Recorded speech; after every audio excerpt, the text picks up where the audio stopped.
Good morning, Assalamu alaikum. This is Sir Mudafta Ablashari, and this is my vlog Dissecting Propaganda. I have been thinking what new aspect can we talk about regarding propaganda. And there is a new element, there is a new factor that is different in its magnitude and different in terms of its vocabulary, and that is called the political dogma. I still need to investigate into the matter how propaganda is different from political dogma. Political dogma is a kind of a political belief in something that it is the insistence. It is believed that we cannot be. It is the arrogance of belief that we cannot be wrong, and it is emphasizing that this belief is fundamentally right, and there is no criticism is tolerated in the view of that belief, whatever that belief is, and that could be a political belief, and that itself is a problem in a society where there are democracies. And democracy, we don't understand democracy. Democracy has come up with a system of consensus and collaboration and cooperation, and we believe that there must be a dialogue.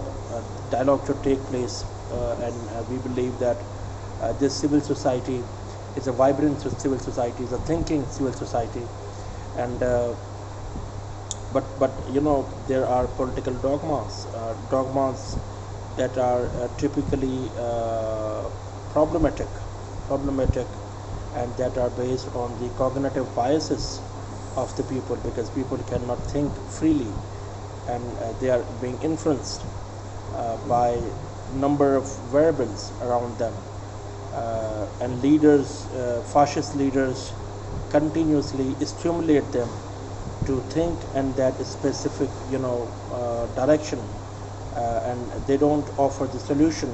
The fascist leaders are the part of a problem, but yet the constituencies, the people, the citizens, they are unable to recognize the loopholes in the argument, the faulty, defective argument that is being presented to them, and so there is no debate taking place. There is no natural debate in the society, and we know that post-Renaissance societies have created the society that are based on science and truth and knowledge, and these societies must look for the conflict resolution.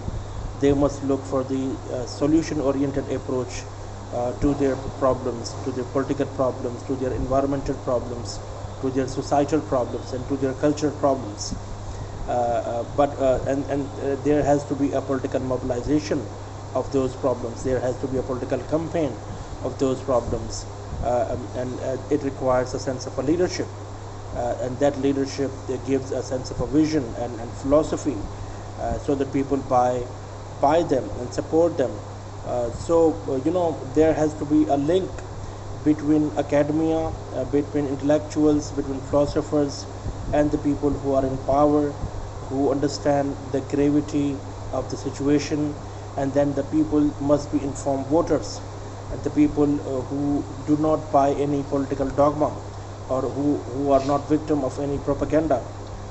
So that is very important, and that is very essential for the country to survive, and that is very important for them to become a vibrant kind of a country, vibrant kind of society that we can cultivate. So political dogma can exist in various forms and various shapes, in various forms and various shapes, and we still need to investigate. So my focus is still on propaganda, how political dogmas, how they propagate a certain kind of a propaganda in the masses. That is a question, and how these seeds of political dogma are planted in the society with inconsistencies, with incoherent knowledge, with the populist upsurge, with the historical lies, constant reminder that people should be responding to that kind of a stimulus. That is the essence, and that is the problem. So we need to be able to live to free.